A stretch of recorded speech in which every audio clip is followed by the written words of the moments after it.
Congreguei desde criança na igreja dos meus pais. A minha família inteira congregava nessa denominação. Eu fiquei adolescente e todos os dias caminhava para essa igreja. Nunca senti nenhuma mudança na minha vida. A minha família bebia vinho, cerveja e todos os tipos de bebidas alcoólicas. A doutrina do nosso ministério não proibia. Os meus pais falavam de transformação e pregavam contra o pecado, mas nunca obedecia à palavra. Até o pastor chegava embriagado em casa e discutia com a sua esposa. Eu passei a não acreditar que a Bíblia transforma vidas e passei a crer que era apenas um livro. O pastor da igreja onde minha família congregava não acreditava nos dons do Espírito Santo. Para ele, profecias, revelações, curas, visões e sinais e prodígios não poderia ter nas igrejas de hoje. Ele acreditava que tudo isso acabou junto com os apóstolos de Jesus.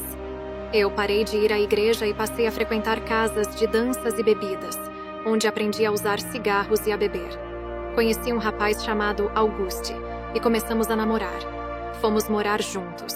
Brigas começaram a ter em casa e a gente se agredia fisicamente até deixar marcas um no outro. O nosso relacionamento conjugal não havia concordância. A gente pensava muito diferente. Um queria controlar o outro. O nosso ciúme era o combustível que fazia a gente discutir. A situação começou a ficar pior. Eu procurei uma igreja diferente de onde a minha família congregava. Eu me lembrei de Jesus e queria uma mudança em minha vida. Fui a uma igreja pentecostal e várias vezes caía endemoniada. Os cristãos daquela igreja acreditam em coisas sobrenaturais diferente da onde eu congregava. Passei a fazer parte daquela igreja. O que me deixava frustrada é que quase todos os dias eu ficava possessa nos cultos e caía ao chão. Uma legião tomava posse do meu corpo e me jogava ao chão. Era essa legião que me fazia brigar com o meu esposo. Eu não conseguia me libertar.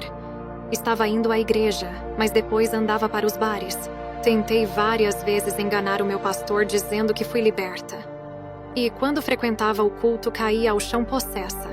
O pastor dizia que eu não estava liberta e tinha que renunciar ao pecado para não cair mais endemoniada. Não conseguia enganar o pastor. E quando começava a ir para as festas da noite, eu já sabia que iria cair endemoniada no outro dia na igreja. Não fui mais para essa igreja onde o pastor expulsava os meus demônios. E comecei a andar em outra igreja, onde o pastor não conseguia ter a mesma percepção espiritual. Eu fazia tudo o que queria. Bebia muita bebida alcoólica e depois entrava na igreja. Estava quase todos os dias na igreja e nada acontecia. Era nessa igreja onde o diabo me queria e foi para ali que ele me levou. Onde a sua presença não é sentida e nem os seus planos revelados.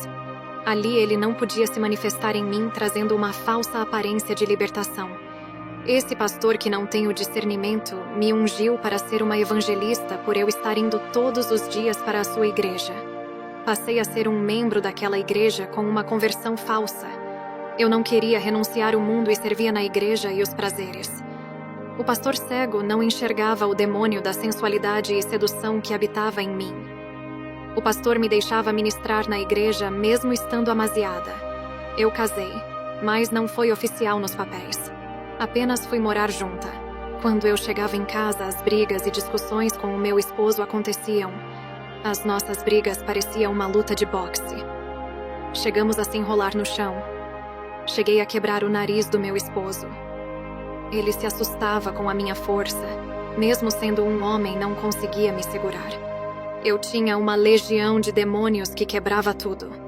Um dia estava no bar e a legião incorporou em mim. 4 homens fortes não conseguiram me segurar e nem evitar que eu quebrasse as cadeiras do bar. Todos ficaram de queixos caídos com tal força excomunal que eu tinha. Mas toda essa legião entrava no meu corpo quando eu bebia cerveja e outras bebidas. Sempre fui uma mulher frágil. O que me dava força era a legião que tomava o meu corpo. O meu esposo, mesmo sendo forte, passou a ter medo de me desafiar para uma briga física. A última briga que tivemos, quando ele tentou me bater, ficou com seu corpo dolorido que o deixou assustado. As pessoas gostavam de me ver bater no meu esposo e faziam questão de me envenenar. O nosso relacionamento já não era o mesmo e o meu esposo passou a me trair com outra mulher. Passei a gostar do meu pastor e o espírito de sedução que estava em minha vida começou a agir contra o pastor. Comecei a seguir o meu esposo até que peguei em flagrante com outra mulher. Não tive nenhuma reação violenta. Já não gostava mais dele e pela primeira vez me achei livre para tomar uma decisão de namorar o meu pastor. Passei a seduzir o meu pastor e começamos a sair juntos para o motel. Ele era casado e a sua esposa é uma mulher fiel. Não havia motivo para ele trair a sua esposa. Ela soube que o seu esposo estava lhe traindo e não queria que o casamento fosse destruído. Ela fez de tudo para se reconciliar com o seu marido.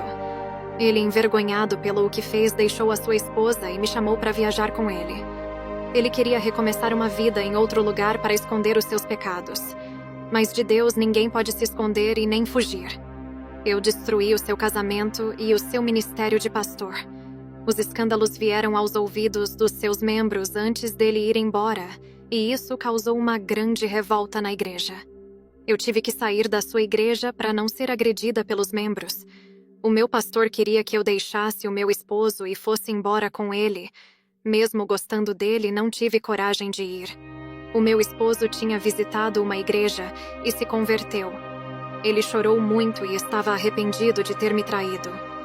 Nesse dia, ele estava em casa me esperando.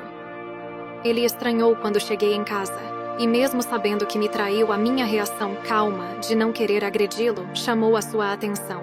Ele estava diferente e me pediu perdão naquela noite antes de eu dormir. O meu esposo tinha sofrido uma transformação e já era de Jesus, mas eu não sabia ainda. Foi naquela noite que Deus começou a trabalhar na minha vida. Havia um homem que orava pela minha libertação desde que saí da sua igreja. Era o pastor Oliver, aquele que expulsava os demônios de mim. Toda vez que eu pisava em sua igreja, os demônios se manifestavam. Os demônios me tiraram daquela igreja para eu não ser liberta. Levaram-me para outra igreja pensando que iriam atrapalhar os planos de Deus em minha vida. E Deus disse para o pastor interceder pela minha vida. Senão os demônios iriam me usar para matar o meu esposo e ainda me matar. Esses eram os pensamentos que vinham na minha cabeça. Naquela noite, pela primeira vez, ouvi o pedido de perdão do meu esposo. Fiquei sem reação e comecei a chorar sem resposta, enquanto ele dormia em paz. Fiquei a madrugada toda pensando na minha vida e nos pecados terríveis que cometi. Naquela madrugada, uma voz me disse: "Não deixe o seu marido. Ele vai ser um grande homem usado em minhas mãos e terás orgulho dele." Eu pensei que estava ficando louca ao ouvir aquela voz e acordei o meu esposo. Fiquei com muito medo e chamei o meu esposo para fazer uma oração. Juntos começamos a sentir calafrios e uma forte sensação maligna à nossa volta. Passamos a enxergar vários demônios à nossa volta dentro do quarto. Um deles se aproximou da gente e tocou em nós dois. Sentimos juntos fortes dores de cabeça, parecia que tinha pedras de gelo no nosso cérebro. Eu me chamo Auguste, e falo que sentimos as mesmas dores. O gelo da morte veio sobre nós com uma dor terrível. O nosso corpo começou a endurecer, e o nosso nível de consciência começou a cair, até que abrimos os olhos novamente, e percebemos que apesar de estarmos na Terra, a nossa realidade era espiritual. Milhões e milhares de demônios caminhavam pelas ruas, avenidas, e outros voavam pelos ares. Alguns tinham asas de pássaros, e eram uma mistura híbrida, parte homem e parte animais. Um desses demônios me acorrentou, e outro prendeu a minha esposa.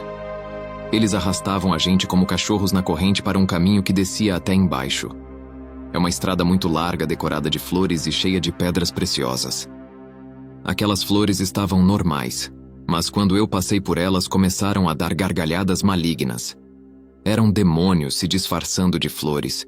O demônio continuava me arrastando até que eu pisei naquelas pedras preciosas.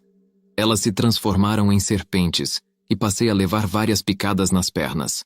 As dores ficaram intensas e as minhas pernas estavam com buracos do tamanho de um limão. E daqueles buracos negros saía sangue coalhado das minhas pernas. Aquele caminho largo que parecia belo com flores e pedras preciosas era tudo ilusão. Toda aquela beleza era um disfarce. Os demônios se transformavam naquelas paisagens e agrediam todos que passavam por aquele caminho. Aquele caminho é o que leva ao inferno. E se você está no mundo e ainda não se converteu, está trilhando por esse caminho largo. O caminho do mundo oferece prazeres, bebidas, sexo, festas e uma vida livre que pode fazer tudo o que deseja, mas a sua realidade é o inferno no final desse caminho.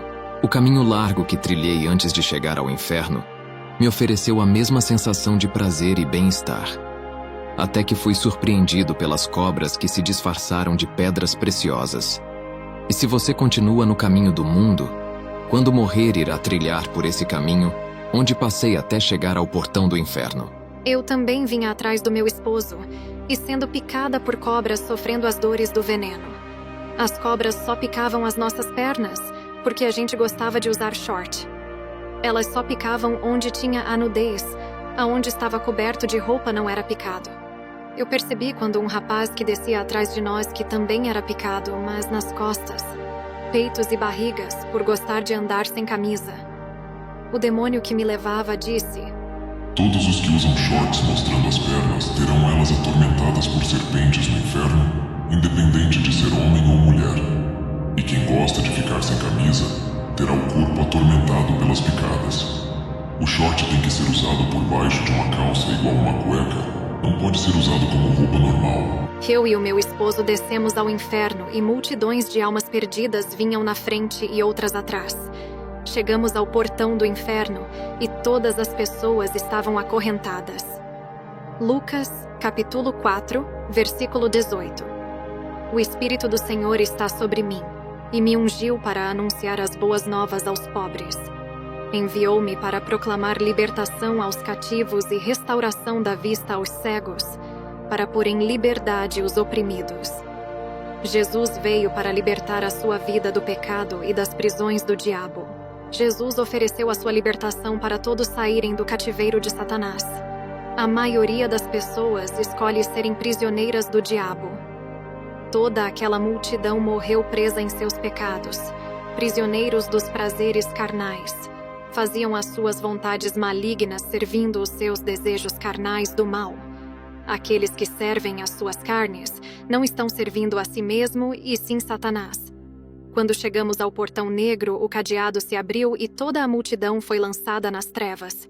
Eu e o meu esposo fomos empurrados para dentro e caímos para baixo. A gente descia igual uma pedra até chegar ao chão do inferno. O que eu presenciei foi um lugar todo devastado. Parecia que jogaram 1000 bombas atômicas ali dentro e um forte fedor de carne queimada. A vontade que eu tinha era de sair daquele lugar. Não desejo nem para o pior assassino ou feiticeiro que venha para esse lugar. Eu vi pastores gays que abriram igrejas para homossexuais. Eles sofriam muito, pois os seus pecados foram abomináveis diante de Deus. Esses pastores são sodomitas e estavam no mesmo lugar dos que praticavam sexo ao contrário da natureza. A Bíblia diz que o inferno foi preparado para o diabo e os seus anjos. Nenhum ser humano, por mais terrível que seja, merece aquele lugar. Eu fui torturada e os demônios faziam eu me lembrar dos meus pecados. Principalmente quando eu prejudiquei o ministério do pastor, destruindo o seu casamento, ali eu pagava por todas as maldades que havia cometido. Eu também senti pavor daquele lugar e no fundo do meu coração eu sabia que pertencia àquele lugar, por haver morrido presa em meus pecados. Eu e a minha esposa morremos cativos do mundo, sendo prisioneiros do pecado. Os demônios tinham todo o direito sobre as nossas vidas, éramos deles. Aqueles demônios nos faziam de seus prisioneiros e arrastavam a gente para todos os lugares do inferno, torturando o nosso corpo com grande crueldade. Aquele era o resultado de quem morre prisioneiro da sua carne, realizando todos os seus prazeres pecaminosos. Morremos presos em nossos pecados, e os demônios jogaram a gente no calabouço do inferno. Todos os pecados que cometemos passaram diante dos nossos olhos. A minha mente foi programada para pensar em todas as maldades que a gente havia feito. Desde quando pequei ainda criança e já tinha noção daquilo que é errado. Os ratos carnívoros nos atacavam em nosso calabouço. Esses ratos têm forças de feras e pulavam em cima de mim. Eu não tinha resistência contra eles. Eu estava dominado por milhões de ratos satânicos que me rasgavam com seus dentes finos. Eles estavam por todos os lugares e eram ratos infernais que pareciam feras roedoras, devorando todas as almas. Já eu fui atacada por um enxame de besouro que me mordia e arrancava pedaços do meu corpo. Esses besouros diabólicos atormentavam a todas as almas. Eu entrei em histeria e comecei a gritar igual uma louca. Quando eu e o meu esposo fomos resgatados do inferno por uma força sobrenatural que nos tirou dali. A nossa vida mudou radicalmente. Eu fui visitar a ex-mulher do pastor que destruiu seu ministério. Eu pedi perdão para ela e também para o seu ex-esposo. Tentei reconciliar os dois. Mas eu não sei se eles voltaram. Já a minha vida conjugal eu regularizei no cartório, oficializando a minha vida diante da lei do matrimônio e diante de Deus. Agora eu estava casada de verdade, porque Deus me incomodou dizendo que eu iria para o inferno se continuasse amaziada. O Senhor me mandou entregar uma profecia à Igreja Assembleia de Deus. Levantei-te, minha noiva, para fazer a diferença na terra há mais de 100 anos atrás, quando as igrejas se corromperam. Hoje tu estás diferente para com o seu noivo. Por que mudaste?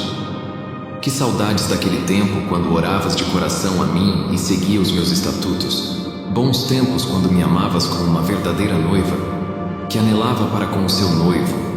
Quantas almas tu ganhastes quando eras puras, quantos filhos nasceram de ti para mim. Começaste bem e agora estás mornas, nem frias e nem quente. Vomitarei da minha boca se não voltardes para o primeiro amor. Ainda tenho tido misericórdia desse ministério por causa dos antigos que têm guardado a verdade em seus corações. Esses poucos são os remanescentes salvos. Eu fiz uma visita nesse ministério e percebi que está pior do que aonde eu congrego. O meu pastor disse que já congregou na Assembleia de Deus, disse que há 30 anos atrás, a unção que esse ministério tinha era tão grande que não se comparava com o nosso pequeno ministério. Quando entreguei essa profecia em uma oportunidade que tive na Assembleia de Deus em um congresso, a igreja toda não glorificava e as perseguições vieram. Nunca mais me deram oportunidade e nunca mais preguei nesse ministério. A minha agenda foi cancelada de todas as igrejas assembleias. O amor de Jesus veio ao meu coração que eu suportei as pedradas e ainda aprendi a amar os meus opositores. O Senhor mandou entregar uma profecia para a igreja. Deus é amor. Assim como Deus fez com o povo de Israel, levantou essa nação na terra para fazer a diferença na terra entre os egípcios, midianias, filisteus e outros povos. Jesus levantou a igreja. Deus é amor para fazer a diferença na terra, para ser um povo diferente e a luz do mundo. Deus me mostrou a visão de uma semente que caiu do céu e começou a crescer, se tornando uma árvore gigante. Os seus ramos estavam em direção ao norte, sul, leste e oeste. Jesus disse: Filha, eu fiz esse ministério crescer e espalhar aos 4 cantos do mundo por causa da fidelidade à minha palavra. Eles não podem fazer alianças com igrejas ímpias e nem copiar os que eles ensinam. Se eles fizerem isso, levantarei outro ministério em seu lugar e farei brilhar como estrela na escuridão. Eu me lembro de que em 2005, várias pessoas enfermas, quando pisavam os seus pés nessa igreja, eram curadas. Pessoas endemoniadas, quando entravam dentro dessa igreja, passavam mal e os demônios se manifestavam. Demônios não ficavam dentro das pessoas assistindo o culto e rindo do pastor. Os demônios não me deixavam colocar os pés nessa igreja. Eu tinha medo do ministério. Hoje sou uma cristã e depois de vários anos fui visitar essa igreja no meu bairro e percebi que pessoas já não caem endemoniadas, já não é mais a mesma.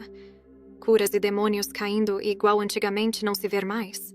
Eu não sei dizer se todas estão assim, mas a do meu bairro mudou muito.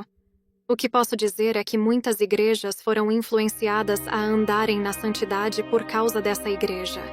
Outra igreja perto da minha casa, chamada Igreja Pentecostal Santidade ao Senhor, que era uma igreja muito temida pelos os demônios na década de 90.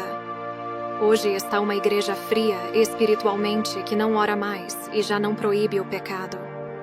E se continuar abrindo-se ao mundo, lamento dizer que a morte espiritual é certa, assim como o profeta Jeremias lamentou por Jerusalém. Eu derramei lágrimas por esse ministério e digo para os membros dessa igreja entrar em oração para não entrar o mundanismo. Esse ministério foi referência de santidade de outros ministérios que seguiram como exemplo. Eu agradeço a Deus por tudo E que a paz dele esteja sobre todos. Amém. Se você gostou do vídeo, dê um like. Se não for inscrito, se inscreva no canal para novos conteúdos. Também compartilhe esse vídeo para mais pessoas. Deus te abençoe.